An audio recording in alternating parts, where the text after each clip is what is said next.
On TV, you know, the story of another graduate, a Muslim graduate from a university in places like, I don't know, Saudi Arabia or Syria, is not really something that is interesting for people to watch.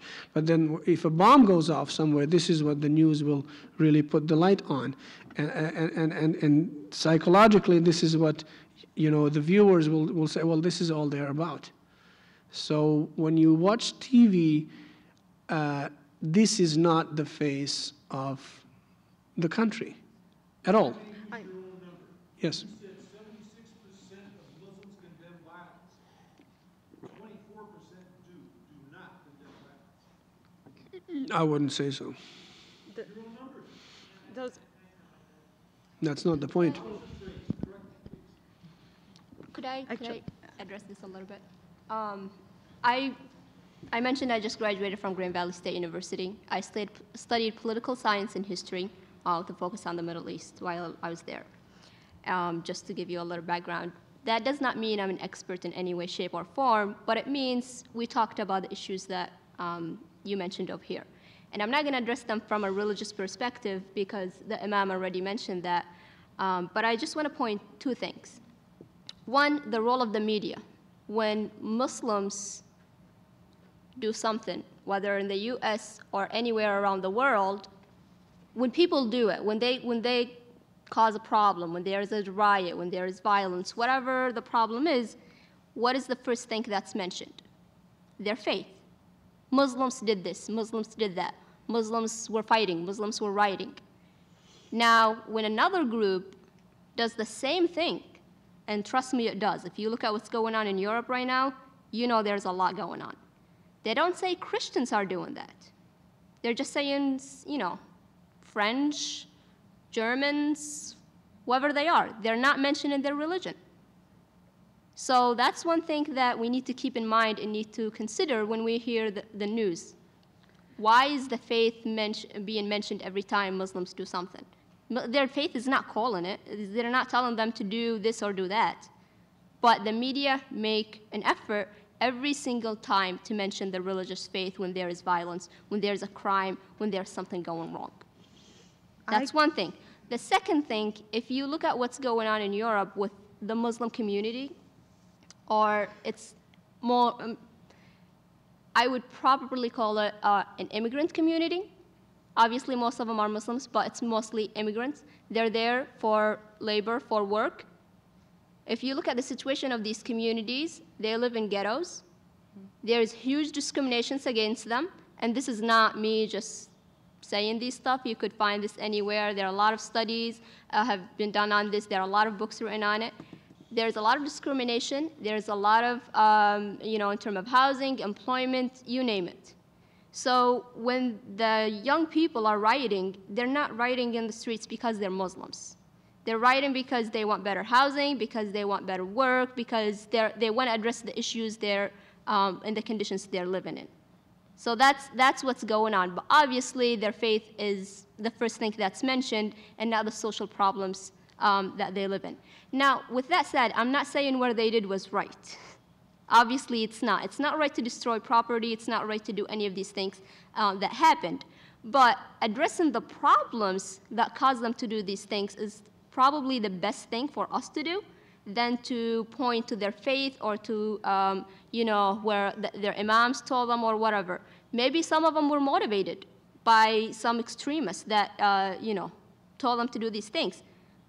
But we don't know that for sure. What we know is the living conditions that immigrant communities in Europe that are mostly Muslims, they're really bad.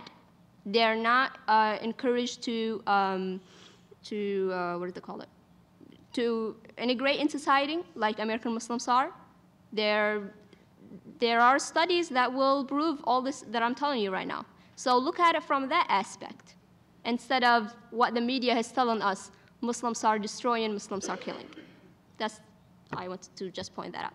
And I just like one last comment, really quick. In addition to the media, and to look at the Muslim world and to say that you know, the PR isn't very good.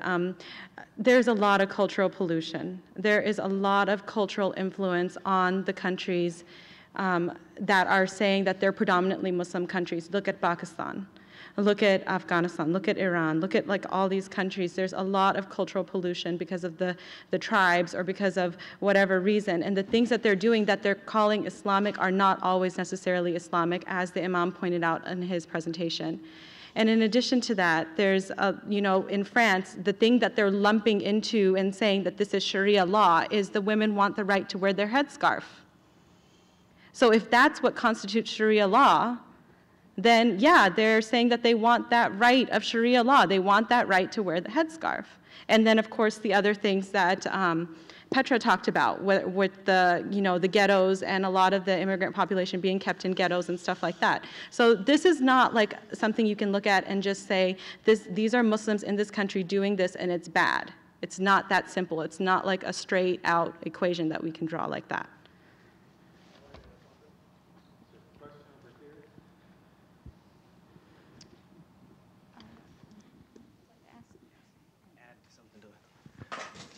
Hi, my name is Usman Sheikh. I've been in the United States for about 10 years. I'm a lead engineer in a Fortune 500 company in the United States. One of the questions that the gentleman asked about, if you wanted to learn about what Islam is, you would go to a predominant area where it's, followed, and then you would try to understand what Islam is.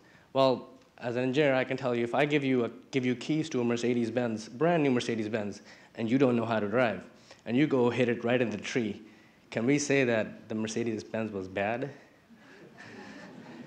So you can't judge the car by the driver.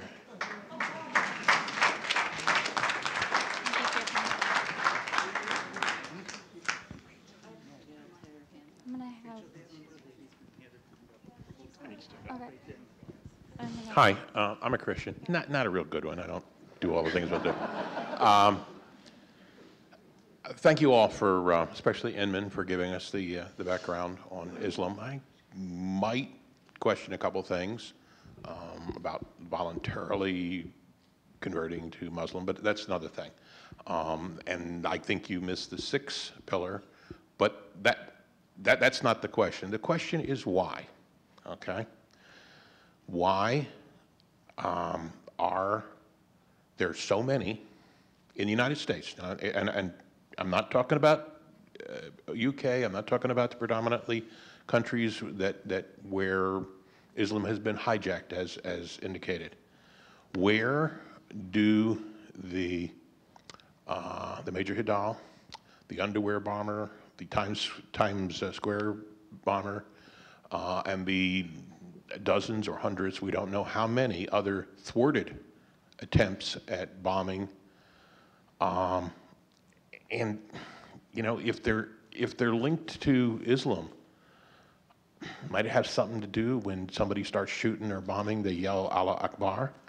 Where are they getting these ideas from? In the United States, okay? And wasn't that the theme of the congressional hearings? And don't, per a recent poll, that 70 or 80% of mosques, through their actions, support jihad against infidels. And are they getting this? Are they getting this from the sixth pillar, i.e., the Muslim's duty, depending on the conditions, their job is to support the spread of Islam, etc. So why? I guess the question is why, and where is it coming from? Are there terrorists that are Christians? Yeah, I'm sure there are. In the numbers, no. I just don't see it. Okay, thank you. Well, okay. The question why, I think the good person to answer that question will probably be someone from the Homeland Security or from the FBI, because they are in business of protecting our country, and they probably know what's going on, because they have these ways to find out. I really don't know. The only thing I can say, unfortunately, yes, there are extremists within the Muslim population. Unfortunately, again, yes, there are.